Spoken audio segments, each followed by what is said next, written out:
18 months after humanity withdrew, the Galactic Council formally dissolved. It did not happen dramatically. There was no final vote, no grand announcement. The Council simply stopped functioning. The war with the Cauldreth ended when the remaining Council species sued for peace. They surrendered 3 border sectors. They paid massive reparations. They accepted humiliating terms. The Cauldreth could have demanded more, but they were tired of fighting too. Both sides just wanted it to end. The Council's economy had collapsed beyond repair. The galactic credit was worthless. Member species began using their own currencies or bartering directly. The central government had no authority left to enforce. The old power structures fractured. The Vraxis collective broke apart as member species left to form their own alliances. The Fenral Union dissolved into 7 smaller unions, each focused on their own survival. The Torvan Sphere retreated into isolation. Catherine resigned in disgrace. She left the council chambers for the last time while protesters shouted at her. She had led her people into disaster through pride and stubbornness. History would not remember her kindly, but from the ruins, something new began to grow. Arthel had returned from Earth changed. He had seen what humanity had built, a civilization that valued merit over tradition, cooperation over hierarchy, innovation over maintenance of old power structures. He had seen what the council could have been. He began talking to other species. Not the elder species who had controlled the council. They were too invested in the old ways. He talked to the younger species, the ones who had suffered most under the council's neglect, the ones who had watched the elder species hoard power while their own people struggled. They met in secret at first, small groups on different worlds.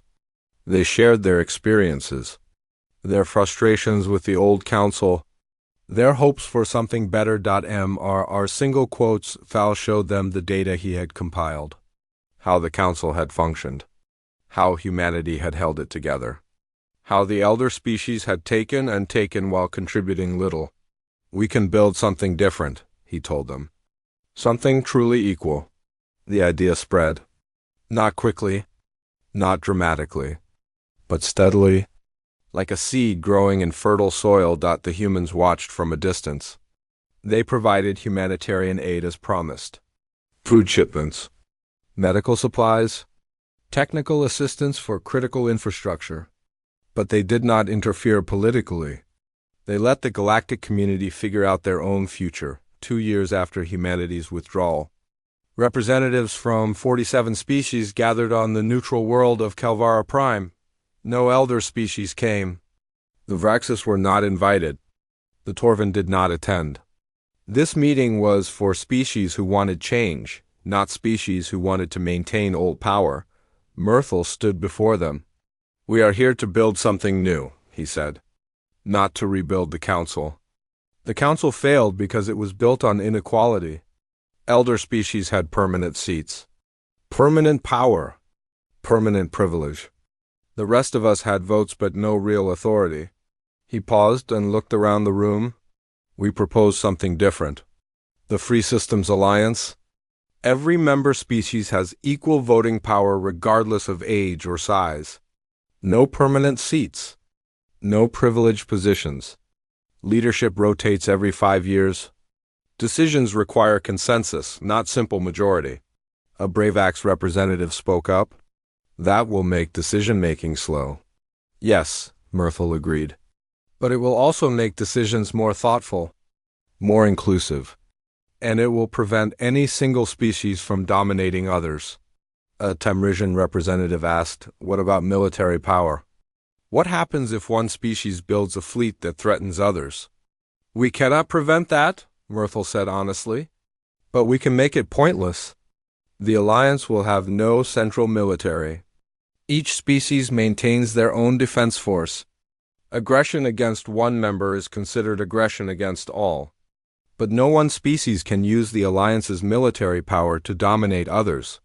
They debated for weeks. They argued. They compromised. Slowly, a charter took shape. The Free Systems Alliance would be built on principles of genuine equality, transparency in all government actions, mutual respect for sovereignty. The right of any member to withdraw at any time, for any reason, without penalty. That last point was Myrtle S. insistence.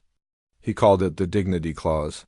The council failed because member species could not leave without punishment, he explained. They were trapped. They had to accept whatever the elder species demanded. We will not make that mistake. Every species must have the freedom to choose their own path. The charter was completed. 47 species signed it. The Free Systems Alliance was born. Then Myrtle did something that surprised everyone. He sent the charter to humanity. The human response came 3 days later. Ambassador Sarah Chun agreed to attend a meeting on Kelvara Prime. She arrived with a small diplomatic team. No military escort. No show of force. Just diplomats ready to talk. M. Arthel met her at the spaceport. Ambassador Chun, he said. Thank you for coming. Ambassador Myrtle, Sarah replied. She smiled slightly. I see you have been busy. They walked together to the conference hall. Sarah read the charter on the way. She asked questions. Thoughtful questions about how disputes would be resolved, how decisions would be enforced, how the Alliance would handle members who violated the charter. Mr. Single quotes, Thal answered honestly. We do not have all the solutions yet. This is a beginning, not a finished product. We are learning. Good, Sarah said. Any system that claims to have all the answers is probably lying. The conference hall was packed. Representatives from 47 species waited nervously. They knew this moment mattered. If humanity joined, the Alliance would have credibility. If humanity refused, many species would lose faith. Sarah stood before them and read the charter carefully. The room was silent. No one dared interrupt. Finally, she looked up. This charter represents genuine progress, she said. It embodies principles that the old council claimed to support but never truly implemented: equality, transparency, respect for sovereignty.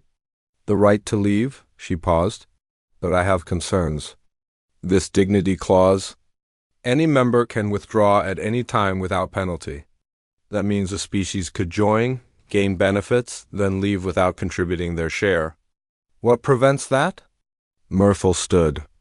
Nothing prevents it. That is the point. We trust each other to act in good faith. And if that trust is betrayed, we learn from it and move forward. That seems naive, Sarah said. Perhaps, Myrtle agreed. But the alternative is to build systems based on distrust. That is what the council did. They created rules to prevent betrayal and ended up creating a system that punished loyalty and rewarded political maneuvering. Sarah nodded slowly. You learned. We learned from the best teachers, Myrtle said. Humanity showed us what genuine commitment to principles looks like. You walked away from a civilization you had helped build rather than compromise those principles. That was not weakness. That was integrity. He looked around the room. Every species here has learned that lesson. Some learned it easily. Others learned it through suffering. But we all learned. The question now is whether you believe we have truly changed? Sarah was quiet for a long moment. Then she smiled. Humanity will join the Free Systems Alliance, she said. Not as founders? Not as leaders. As equal members. We will contribute our share. We will respect the consensus process. And we will remain as long as the Alliance honors its principles. The room erupted in cheers. Representatives from dozens of species stood and applauded. Some were crying. Some were laughing. All of them felt hope for the first time in years. Mr. Single quotes, Thal approached Sarah. You gave us one more gift, he said quietly. You showed us that strength is not about dominating others. It is about having the courage to walk away when your principles are violated. And you learned that lesson well, Sarah replied. The council died because it valued power over principles. This alliance will succeed because you have your priorities right. 3 years after humanity's withdrawal, Ambassador Sarah Chun stood before the founding assembly of the Free Systems Alliance and signed the charter on behalf of humanity. 47 other species had already signed. More were applying to join. The ceremony was simple. No grand speeches, no elaborate rituals. Just representatives from different worlds committing to work together as equals. As Sarah signed, she thought about Resolution 7743, the vote that had driven humanity away. At the time, it had seemed like a disaster, the end of humanity's galactic ambitions, but in reality, it had been a gift. It had freed humanity from a broken system. It had forced the galaxy to confront what they had taken for granted. And it had created the opportunity for something better to emerge. Sometimes the most powerful thing you can do is walk away. And sometimes the greatest gift you can give is letting others learn from their mistakes. The free systems alliance would face challenges. There would be disputes and difficulties and moments of crisis. But it would face them together, as equals, with mutual respect and genuine cooperation. The galaxy had demanded the humans withdraw. The galaxy had learned to regret it, and in that regret, something better was finally born. Mr. Single quotes, Thal watched the signing ceremony and felt tears on his face. He had spent 2 years working toward this moment. 2 years of meetings and negotiations and compromises. 2 years of convincing species to let go of old grudges and embrace new possibilities. It had been worth it.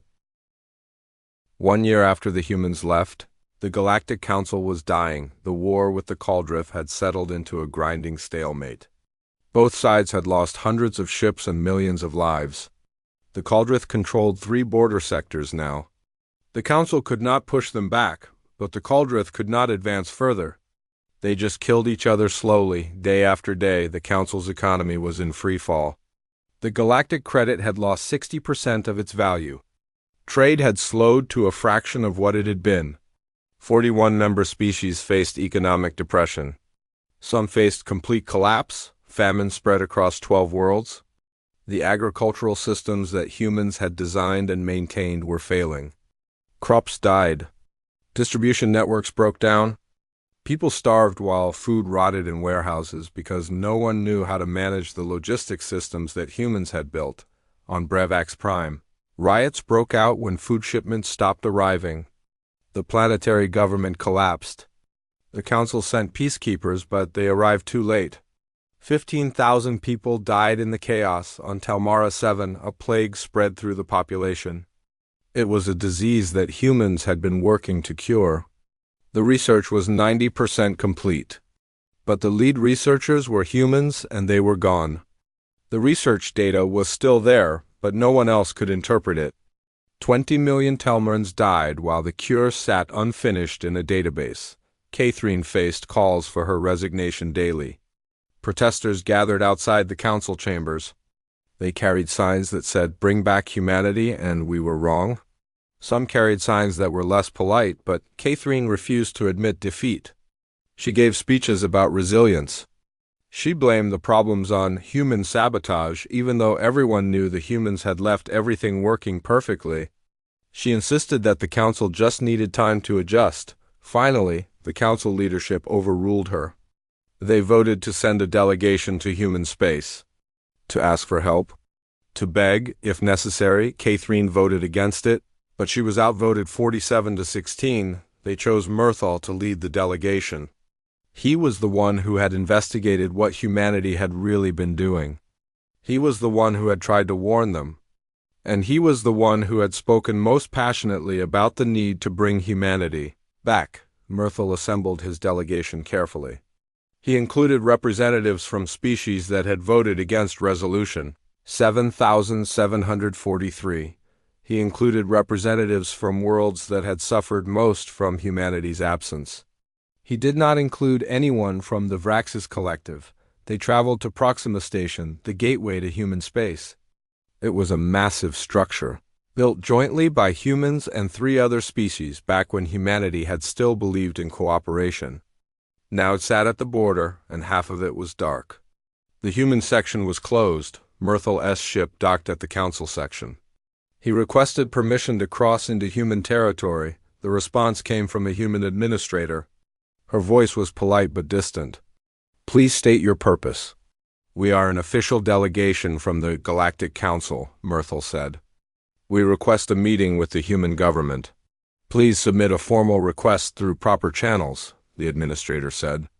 Current processing time for requests is approximately 3 weeks. 3 weeks. Myrtle felt frustration rise in his chest. They needed help now. People were dying now, but he swallowed his frustration and submitted the formal request. Then he waited. The delegation waited for 3 weeks in guest quarters on Proxima Station. It was humiliating. They were important representatives from dozens of worlds, and they were being made to wait like low-level bureaucrats, but Myrtle understood. This was what humanity had experienced for 60 years. Waiting for council attention. Waiting for council approval. Waiting for the council to acknowledge their contributions. Now the council knew how it felt after 3 weeks. They received approval. A human diplomatic vessel arrived to escort them to Earth. Earth. Myrtle had never been there. Few council members had. Humans had always come to council space. They had adapted to council ways. They had made the effort. Now the council had to make the effort. The human ship was fast. Frighteningly fast. It covered in 3 days a distance that would take council ships 2 weeks. Myrtle remembered Commander Vrel's reports about how much the council missed human rapid response capabilities. Sitting in this ship, he understood viscerally what they had lost. They arrived at Earth orbit. The planet was beautiful. Blue and white and green, swirling with clouds. Myrtle could see the lights of cities on the night side. Millions of lights. Billions of humans going about their lives. Completely unconcerned with the council's collapse, the delegation was brought to Geneva, an old city where the human government maintained its diplomatic headquarters. They were treated with courtesy but not warmth. The humans provided comfortable quarters. Good food, everything the delegates needed. But there was a distance. A wall that had not been there before. The meeting was scheduled for the next day. Myrtle could not sleep. He kept rehearsing what he would say, how he would apologize, how he would explain. The next morning, they were brought to a conference room. It was simple. A large table, comfortable chairs, windows that looked out over the city. Ambassador Sarah Chun entered with her diplomatic team. She looked exactly as she had a year ago, calm, professional, composed. "Welcome to Earth," she said. "Please sit." They sat. Myrtle noticed that the humans sat across the table, not beside them. A physical representation of the distance between them. "Ambassador Chun," Myrtle began. "Thank you for agreeing to meet with us." "Of course," Sarah said. "We always have time for diplomatic discussions."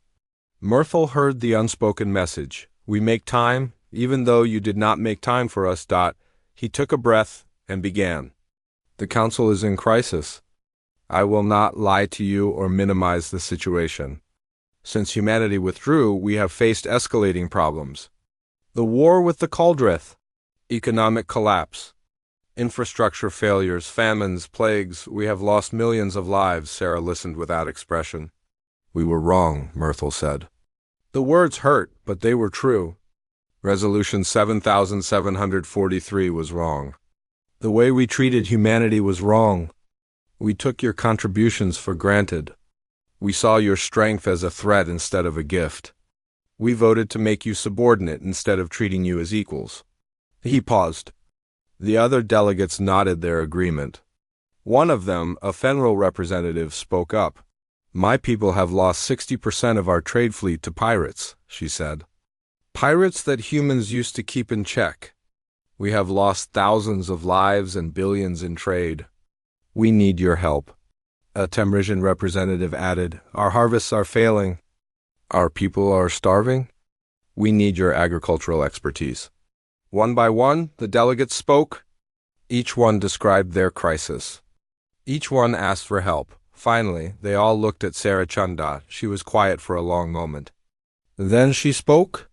"The council asked us to subordinate our military to your command. We refused and left.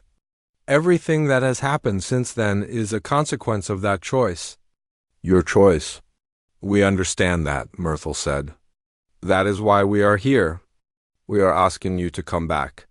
We will reverse Resolution 7743. We will make whatever concessions you require.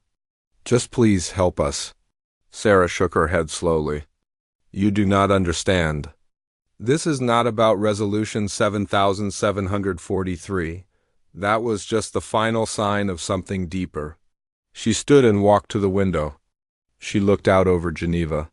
"Humanity joined the Council because we believed in its principles," she said. "Cooperation, mutual respect, the sovereignty of member species.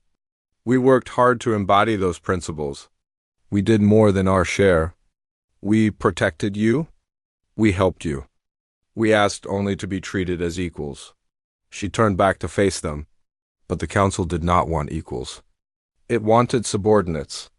The elder species, the ones who had been in the Council longest, they controlled everything. They made the rules. They decided what was acceptable. And when we became too successful, too independent, too strong, you voted to control us. "It was not about control," the Fenwell delegate protested. "It was about coordination." "It was about control," Sarah said firmly. "You saw our strength and you feared it. You saw our independence and you resented it. So you voted to take our sovereignty. And when we refused to accept that, when we chose to leave rather than submit, you called it a tantrum." Myrtle felt shame burn through him. She was right. They had been afraid of humanity's strength, jealous of humanity's capabilities. "The consequences you are facing now," Sarah continued, "those are the fruits of your own choices. For 60 years we held your civilization together. We did the work others would not do. We went places others would not go. We solved problems others could not solve. And we did it because we believed in what the Council could be." She walked back to the table and placed her hands on it, leaning forward. But the Council never became what it could be. It remained what it always was, a bureaucracy controlled by elder species who wanted to maintain their power. You did not want partners. You wanted servants who would do your difficult work while accepting your authority. "So you will let us collapse?" Myrtle asked. His voice broke. "You will watch us destroy ourselves?" "You are destroying yourselves," Sarah said quietly. "We helped for 2 centuries. We bled for your principles. And when we asked to be treated as equals, you voted to make us servants. What you are experiencing now is the reality of your own choices." 6 months after humanity's withdrawal, the Corvallis breach destabilized. The breach was a spatial anomaly in the Corvallis system. Scientists did not fully understand it, but they knew it was dangerous. It created gravitational distortions that could tear ships apart. It generated radiation bursts that could sterilize entire planets. For 200 years it had been stable, contained by a network of satellites that monitored and controlled its behavior. Humans had designed that network. Human engineers had maintained it. Every 3 months, a human maintenance crew checked every satellite, updated the software, and repaired any problems. The last maintenance check had been 7 months ago. Right before the humans left, the warning signs started small. A satellite reported unusual readings. Then another. The gravitational distortions were increasing. The containment field was weakening. The Council dispatched an emergency team. They arrived and studied the problem, but they did not understand the human-designed systems well enough. The documentation was complete, but it assumed knowledge that the human engineers had learned. Through years of experience, the team tried to stabilize the satellites. They made the problem worse. The breach expanded rapidly. Gravitational waves pulsed outward. They hit a mining colony on Corvallis 4, which was home to 15,000 workers. The colony's buildings twisted and collapsed. The ground itself rippled like water. Then the waves hit a research station on Corvallis 7. The station housed 25,000 scientists and support staff. The gravitational distortions ripped the station apart. Pieces of it scattered into space. 40,000 people died in 18 minutes. The Council declared a system-wide emergency. They evacuated the remaining populations from Corvallis system. They established a quarantine zone around the breach. And they began investigating what went wrong. The report was devastating. The containment network had needed regular maintenance. The human engineers had trained Council personnel to handle basic tasks, but the training program was incomplete. The Council had disbanded the Human Oversight Team 4 months earlier, calling it unnecessary redundancy. Catherine held a press conference. She looked tired. Her scales had lost some of their luster. "This tragedy could not have been prevented," she said. "The breach was inherently unstable. Even human maintenance could not have contained it forever." But the human engineers who had worked on the breach watched her speech from Earth. They knew she was lying. They had contained it successfully for 70 years. The containment would have lasted another century with proper maintenance. One engineer, Marcus Webb, posted a single comment on the Galactic Network. "We tried to teach them. They voted us out before we could finish." The comment was shared 1 billion times across Council space, but there was no time to dwell on the Crovali's disaster, because something worse happened. First contact with the Cauldrith. Actually, it was not first contact. Humanity had made contact with the Cauldrith 50 years ago. The Cauldrith were a powerful species living in a neighboring sector. They were territorial, aggressive, and technologically advanced. They had ignored the Council's existence for thousands of years because the Council had never entered their territory, but humans had entered Cauldrith space. Not to invade? To talk. The human diplomats had spent 10 years learning Cauldrith culture. They learned that the Cauldrith valued strength, honesty, and precise adherence to protocol. The humans negotiated a treaty. It was complex, full of specific rituals and exact language. But it worked. The Cauldrith agreed to peaceful coexistence, as long as Council species respected certain boundaries and protocols the treaty had maintained. Peace for 50 years, now the Council decided to renegotiate it. Catherine sent the Vraxis Collective to handle the negotiations. The Vraxis were experienced diplomats. They had negotiated thousands of agreements over their long history. They were confident they could improve the human treaty. The Vraxis delegation arrived at the Cauldrith border and requested a meeting. They followed standard Council protocol, a formal message, a polite waiting period, then a face-to-face negotiation. The Cauldrith responded by destroying the Vraxis ship with all hands aboard. The Council was shocked. Why had the Cauldrith attacked without warning? The Vraxis had followed proper diplomatic procedure, but they had not followed the treaty's procedure.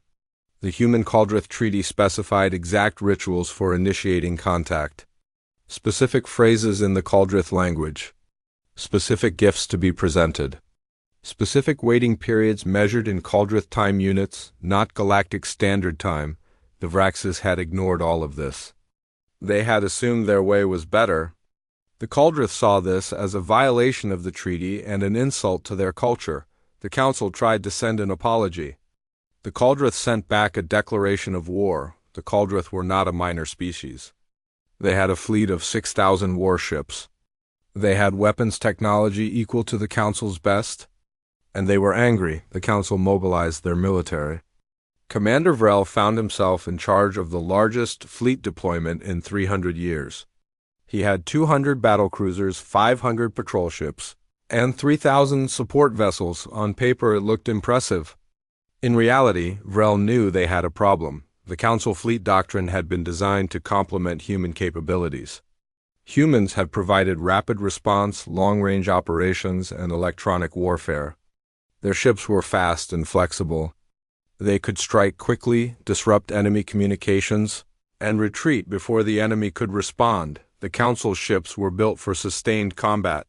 Heavy armor, powerful weapons, but they were slow, and their communications systems were vulnerable. Vrel had sent repeated requests to the Council. We need to redesign our fleet doctrine. We need faster ships. We need better electronic warfare capabilities. But that would take years and enormous resources. The Cauldrith attacked the border stations first. They came in fast, destroyed the stations, and left before Council reinforcements could arrive. It was exactly the kind of attack that human ships could have countered, but human ships were not there. The Council fleet tried to respond.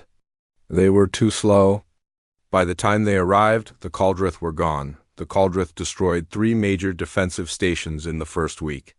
Each station housed between 50,000 and 100,000 personnel. Most managed to evacuate, but 15,000 people died. Vrel tried different tactics: ambush, preemptive strikes, defensive formations. Nothing worked. The Cauldrith were too fast, too coordinated. They seemed to know exactly where the Council ships would be and when, because they were hacking the Council's communication networks. The humans had always handled electronic security for Council communications. They had systems in place to prevent hacking, to detect intrusions, to protect sensitive data. Those systems were built into the network, but they required constant updates and monitoring. The humans were gone. The systems had not been updated in 6 months. The Cauldrith had broken through in 3 days. They could read every Council military communication, every order, every fleet movement, every defensive plan. Vrel discovered this when a Cauldrith commander sent him a mocking message that included quotes from Vrel's private communications with the Council leadership. The Council tried to secure their networks. It was like trying to build a wall while someone was actively tearing it down. They did not have the expertise. The human experts who could have helped were in human space, and they were not answering calls. Meanwhile, Myrtle continued his investigation into what the humans had been doing. The numbers were staggering. Humans had provided 60% of emergency response capability across Council space, 70% of deep space infrastructure maintenance, 80% of advanced research that smaller species relied upon. They had done it quietly. No grand announcements, no demands for recognition. They had simply seen needs and filled them. Why? Myrtle wondered. Why did they do so much? He found his answer in the human delegation's records. A speech that Ambassador Chun had given at a small reception 20 years ago, barely recorded, barely noticed. "We believe in the Council's ideals," she had said. "A galaxy where species work together, where the strong help the weak, where cooperation is stronger than competition. We do our part because we believe these ideals matter." Myrtle played the recording 3 times. Then he went to Catherine's office. "We need to ask the humans to come back," he said. Catherine looked at him with contempt. "Absolutely not. That would be admitting we were wrong." "We were wrong," Myrtle said quietly. "We voted according to proper procedure," Catherine said. "The humans left of their own choice. This is not our fault." Myrtle looked at the old Vrax's diplomat. He saw pride, stubbornness, fear. Catherine knew the truth. She just refused to admit it. 14 Council species filed formal petitions requesting humanity's return. Catherine blocked them all. The war with the Cauldrith continued. The economy crumbled. The infrastructure failed.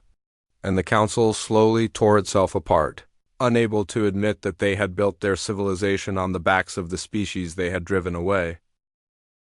3 months passed since the humans left. For the first few weeks, everything seemed fine. The Council continued its work. Trade happened. Ships moved between systems. Politicians gave speeches about the Council's bright future without human interference. Then, the first attack happened, the merchant vessel. Prosperity's Dawn was traveling through the Kelter Passage when 3 pirate ships appeared from behind an asteroid field. The pirates were Scarith, a species known for raiding but usually kept in check by patrols. They disabled the Prosperity's engines and boarded her. They took the cargo and left the crew alive, but stranded. It took 4 days for a Council rescue ship to arrive. By then, 2 crew members had died from lack of oxygen. The Kelter Passage had been a safe route for 30 years. Everyone knew this. What they did not know was that human ships had been patrolling it twice a day, every day for those 30 years. The pirates knew. They had been waiting for the humans to leave. Within a month, 17 more merchant vessels were attacked along routes the humans used to protect. The Council Fleet Command tried to respond, but they did not have enough ships. Their vessels were designed for different purposes. Slow patrol ships, heavy battlecruisers meant for major conflicts. The Council did not have the fast response ships that could chase pirates through asteroid Fields and nebulas. The humans had specialized in that. Their ships were built for speed and maneuverability. They could respond to distress calls in hours instead of days. Now those ships were gone and the pirates knew it. The Federal Union lost 6 trading vessels in 2 weeks. Their economy depended on trade routes through the Outer Rim, routes that humans had kept clear. The Federal merchants began demanding protection from the Council. Commander Vrel of the Council fleet studied the requests piling up on his desk. Protection for the Kelter Passage. Escort for convoys through the Outer Rim. Patrols in the frontier sectors. Guard duty at the mining colonies in the asteroid belts. He pulled up the deployment records and felt his heart sink. Humans had been handling 40% of all peacekeeping operations. 40%. And humanity only represented 12% of the Council's membership. They had been doing more than their share, far more, and no one had noticed. No, Vrel corrected himself. People had noticed. They had just called it human aggression instead of humans doing the work no one else wanted to do. Vrel went to Catherine with his report. She read it in silence. Redeploy our forces, she said finally. Cover these routes. We cannot, Vrel said. We do not have enough ships. Even if we pull vessels from other duties, we can only cover 60% of what needs protecting. And our ships are slower. We will arrive too late most of the time. Then the merchants will have to accept some risk, Catherine said. That is the price of business. But the merchants did not accept risk. They stopped traveling dangerous routes. Trade slowed. Prices rose. Colonies that depended on regular shipments began rationing supplies. The plague came to Temris 3. Temris was an agricultural world. They grew grain that fed 17 other planets. The grain was a genetically modified crop, specially designed for Temris's soil and climate. It had been created 40 years ago by human xenobotanists working with Temrisian farmers. The plague was a fungal infection. It appeared in the northern continent's main growing region and spread rapidly. The Temrisians had never seen anything like it. They called their agricultural specialists for help. Those specialists were humans. And they were gone. The Temrisians sent an emergency request to the Council. The Council dispatched their best agricultural science team. But that team did not include any humans, and none of them had experience with Temris grain. They had to study the problem from the beginning. They arrived 3 weeks after the initial outbreak. By then, the fungus had spread to 60% of the northern continent. The harvest was dying. The Council team tried 17 different treatments. Nothing worked. The fungus was resistant to every standard approach. Finally, they found a chemical treatment that slowed the infection, but by then, the damage was done. Temris lost 60% of their annual harvest. 17 planets faced food shortages. Prices for grain quadrupled. The Temrisian economy collapsed. Farmers who had spent generations working their land went bankrupt. In the council chambers, Catherine received the report with a frown. Could the humans have prevented this? She asked. The human xenobotanists developed the crop, the report said. They monitored it annually. They had warned about potential fungal vulnerabilities and recommended preventive treatments. Those treatments were scheduled to begin next season. But the humans left before implementing them, Catherine said. No, the report corrected. The treatments were scheduled. The humans had trained Temrisian specialists to handle them. But the specialist training program was not complete. It needed another 2 years. Catherine set the report aside. Unfortunate timing. But it was not just unfortunate timing. It was a pattern.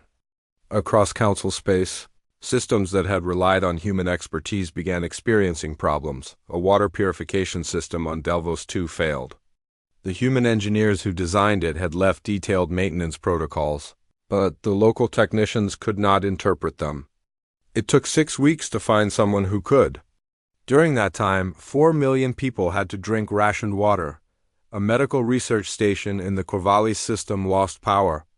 The station was studying a cure for Milor's syndrome, a disease that affected 3 council species. The station had redundant power systems, all designed by human engineers. When the primary system failed, the secondary system should have activated automatically. But the secondary system had a minor fault that the human maintenance crew would have caught during routine inspections. Those inspections had not happened since the humans left. The station lost 6 months of research data on Bravax Prime. A diplomatic incident nearly caused a war. The Bravax were negotiating a trade agreement with the neighboring Vath species. The negotiation had been ongoing for 5 years, mediated by human diplomats who understood both cultures. When the humans left, the Council assigned Vraxis diplomats to take over. The Vraxis did not understand that the Vath considered direct eye contact to be a threat. The lead Vraxis diplomat stared at the Vath representative during negotiations. The Vath nearly declared war before someone explained the misunderstanding. These incidents were small individually, but they kept happening, one after another. A cascade of failures that no one had anticipated. Myrtle compiled all the data. He created a report that showed the truth in cold numbers. The humans had been involved in thousands of projects across Council space. They had specialized in things other species found difficult or unpleasant. Emergency response, infrastructure maintenance, frontier exploration, difficult diplomacy with aggressive species. They had done it without demanding recognition. They had simply seen work that needed doing and done it, now that work was not being done. And the Council was beginning to collapse under the weight of its own neglect. Myrtle presented his report to the Council's Economic Committee. They read it in uncomfortable silence. "This suggests we were dependent on humanity," the Torvan representative said. "We were not dependent," Myrtle said carefully. "We simply relied on them to do work that we chose not to do ourselves." "That is the same thing," the Torvan said. "Yes," Myrtle agreed. "It is." Catherine dismissed the report publicly. "We are experiencing temporary growing pains," she announced. "The Council has survived for thousands of years. We will adapt." But privately, economic analysts were circulating a more disturbing report. The human economy had been operating at a massive deficit within the Council framework.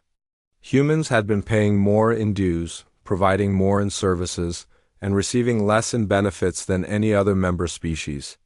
They had essentially been subsidizing the Council. Without that subsidy, 23 worlds faced potential economic collapse. Their economies had been built on human aid and human services that they could not afford without human support. The Council had not just lost a member. They had lost their safety net. And they were just beginning to understand what that meant. The Council chamber was enormous. Its ceiling stretched so high that the top disappeared into artificial clouds.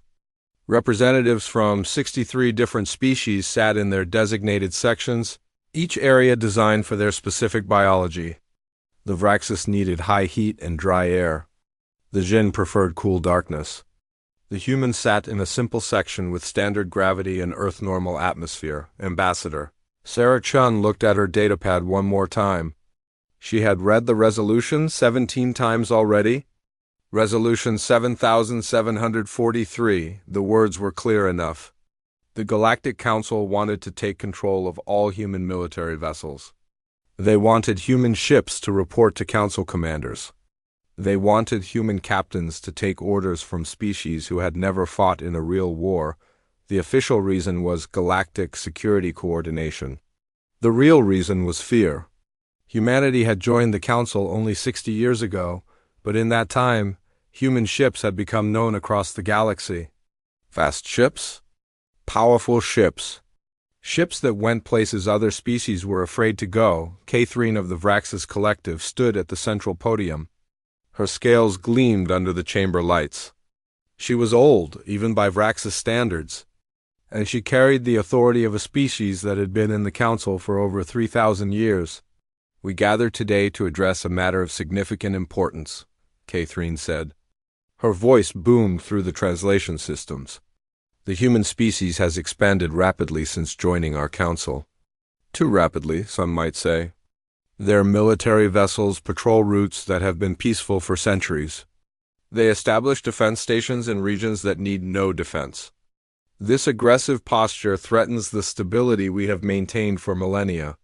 Sarah listened without expression. Around the chamber, other representatives nodded. The Federal Union delegation clicked their mandibles in agreement. The Torvan sphere pulsed their bioluminescent approval. Therefore, Catherine continued, Resolution 7743 proposes that all human military vessels be placed under Council Fleet Command. Human crews may continue to serve, but they will operate under the oversight of this council. This is not a punishment. This is integration. This is how a proper galactic civilization functions. The vote was called. Sarah watched the display as the numbers climbed. 41 species voted in favor. 12 voted against. 10 abstained. The resolution passed. Catherine looked directly at the human section. Ambassador Chun, your response? Sarah stood slowly. She was not a tall woman, and in this chamber of giants and creatures built for different worlds, she looked small. But when she spoke, her voice was steady. The human delegation requests the floor. Granted, Catherine said. She looked pleased with herself. Sarah walked to the podium. She carried a single sheet of paper. Not a datapad. Not a holographic display. Just paper. An old human custom. Representatives of the Galactic Council, Sarah began. Humanity joined this council 60 years ago with hope. We believed in the principles written in the founding charter. Cooperation. Mutual respect. The sovereignty of member species. We have worked hard to honor those principles. She paused and looked around the chamber. We have sent our ships to protect trade routes that others abandoned. We have responded to disasters on worlds we had never visited before. We have shared our technology freely. We have paid our dues, honored our commitments, and asked only to be treated as equals. Catherine shifted impatiently.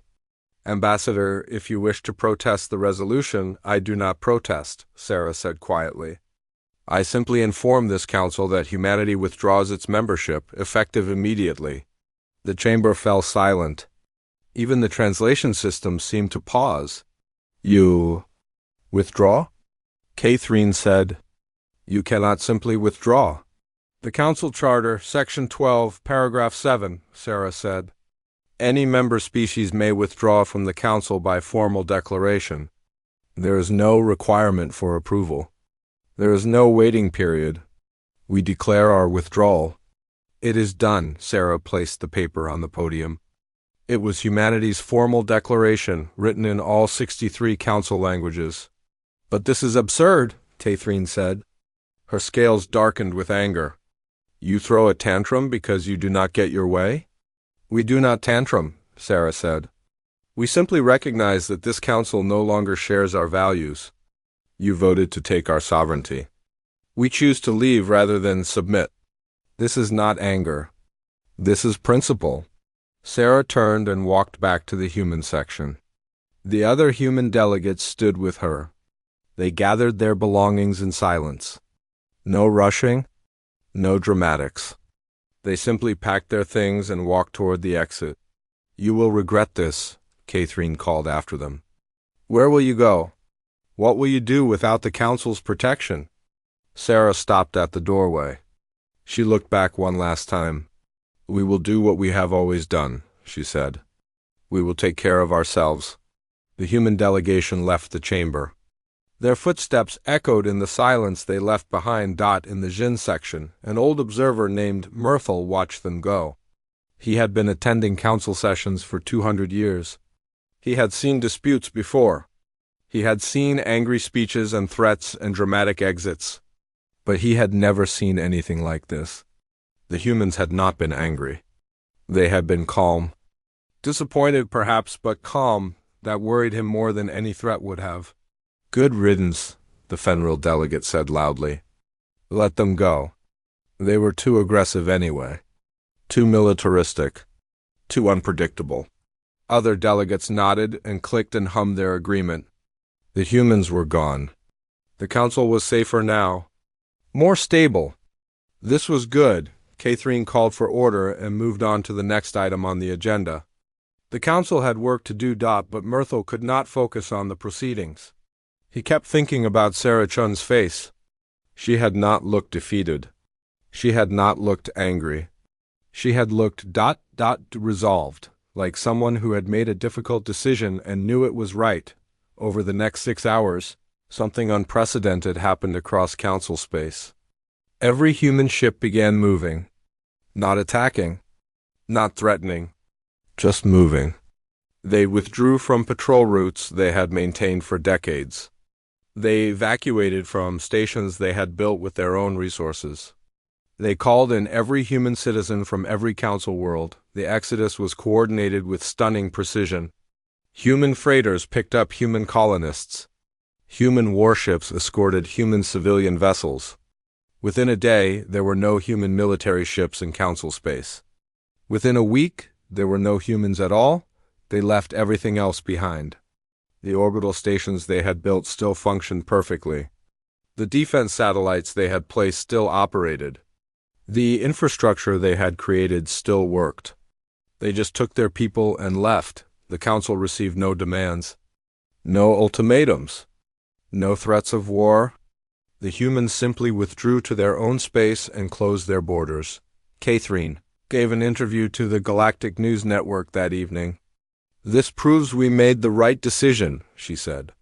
"A species that abandons its responsibilities so easily should never have been trusted with military authority. The council is better without them." Many agreed. The humans were gone. Life would continue. The council had survived for thousands of years before humans arrived. It would survive after they left, but Myrtle went to the council archives that night. He started pulling records, trade data, defense reports, humanitarian mission logs.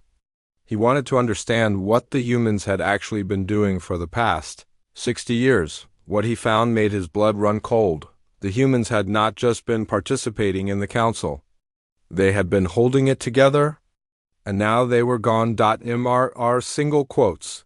Thal looked at the data and knew with terrible certainty that the council had made a catastrophic mistake. But by then, it was too late to stop what was coming.